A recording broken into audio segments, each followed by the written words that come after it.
tanggal 6 April 2020, Divisi Humas Polri akan melaksanakan penyampaian press release terhadap pengungkapan kasus terkait dengan kasus penghinaan pada penguasa dan juga SARA.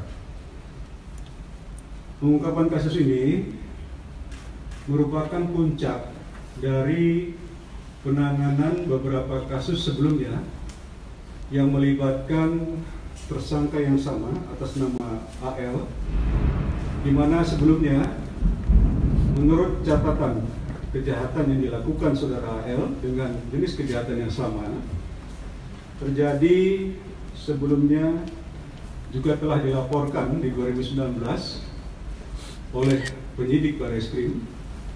Kemudian yang kedua, juga ditemukan kejahatan yang serupa oleh Kepolisian Polda Jawa Barat, dan yang saat ini yang terbaru ditangani oleh jajaran Barreskrim, khususnya Direktorat Siber, pada bulan April 2020 ini.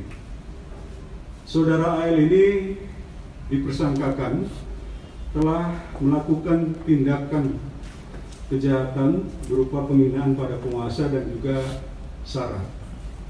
Dalam melakukan kejahatan ini, tersangka tidak sendiri, dibantu oleh 3 orang rekannya, sementara yang 3 masih berstatus saksi, sedang dilakukan pendalaman. Sejauh mana keterlibatannya masih dalam pemeriksaan yang intensif oleh pihak penyidik Direktorat Siber Barreskrim.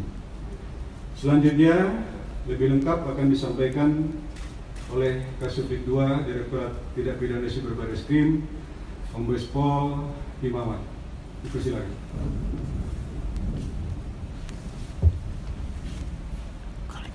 Terima kasih waktu yang diberikan. Assalamualaikum warahmatullahi wabarakatuh. Waalaikumsalam warahmatullahi wabarakatuh. Selamat siang rekan-rekan semua yang hadir pada hari ini. Kami akan memaparkan berkaitan dengan kasus yang dilakukan oleh seseorang dengan memposting ataupun memviralkan berkaitan dengan konten-konten dan video berkaitan dengan penghinaan terhadap penguasa, kemudian juga mengandung unsur SARA dan diskriminasi ras dan etnis. Yang ini dilakukan penangkapan pada tanggal 3 April 2020 hari Jumat sekira pukul 20.30 waktu Indonesia bagian Barat, di mana dilakukan di TKP di sebuah rumah di Cipinang, Jakarta Timur, yang dilakukan terhadap pemilik akun Ali Bahasa 007 dan akun Facebook Ali Bahasa, Instagram Ali Bahasa, dan YouTube Ali Bahasa. Dalam penangkapan ini juga diamankan 3 rekannya yang berada pada TKP tersebut. Pemilik akun tersebut adalah bernama Alimuddin Bahasa alias Bahasa, lahir Cianjur, kemudian mendasari daripada KTP yang ada, beralamat di Jalan Kemang Timur, RT 1304, Kelurahan Bangka, Mampang Perapatan, Jakarta Selatan. 3 rekannya yang diamankan atas nama HAF, laki-laki, 39 tahun, kemudian KH, laki-laki, 24 tahun, dan AAP, laki-laki 20 tahun, yang ini berada dalam satu TKP. Untuk 3 temannya ini, rekannya sedang dilakukan pemeriksaan secara mendalam dan saat ini masih berstatus sebagai saksi, dan pemeriksaan barang bukti untuk dilakukan secara laboratorium forensik digital terhadap barang bukti yang dimiliki oleh 3 temannya ini. Beberapa barang bukti yang dilakukan penyitaan antara lain adalah 4 unit handphone, 3 unit modem, 104 keping DVD, 11 unit hard disk, 5 unit memory card, 5 unit flash disk, 1 unit laptop, 1 unit kamera, 2 unit tripod, 1 unit voice recorder, 2 buah KTP, 1 buah buku, 1 lampu sorot, 1 kemeja warna pink, kemudian blazer warna hitam, dan 1 buah topi warna abu-abu. Tersangka telah dilaporkan atau dimonitoring sejak tahun 2018 berkaitan dengan postingan-postingan ataupun video-videonya yang itu melakukan postingan serta viralisasi yang mengandung unsur pidana. Kemudian terus dilakukan monitoring sampai dengan 2019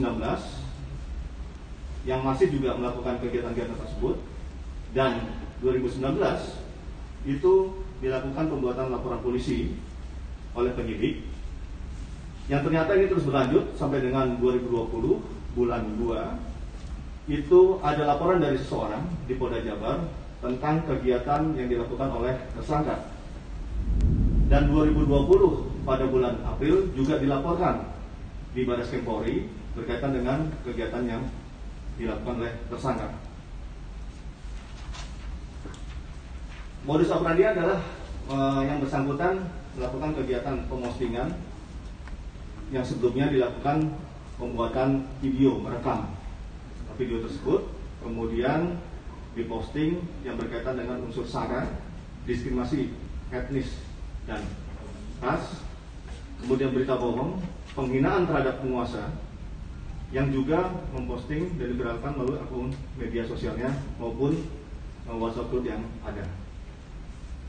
Dari hasil pemeriksaan, motif tersangka adalah menyebarluaskan paham yang diyakininya. Yang ini beberapa paham yang bertentangan, juga beberapa paham yang sedang kita lakukan pendalaman untuk berkaitan dengan analisa paham tersebut. Persangkaan pasalnya adalah kita persangkaan pada pasal 28 ayat 2 Undang-Undang ITE, kemudian juga berkaitan dengan pasal penghapusan diskriminasi ras dan etnis, kemudian juga pasal 207 penghinaan terhadap penguasa dan badan umum, kemudian juga ditemukan beberapa file yang ini dari hasil forensik digital tentang video-video yang mengandung unsur pornografi, sehingga mereka yang bersangkutan kita tambahkan pasal berlapis berkaitan dengan undang-undang pornografi. Saat ini tersangka sudah dilakukan penahanan di Barreskrim Polri. Terima kasih.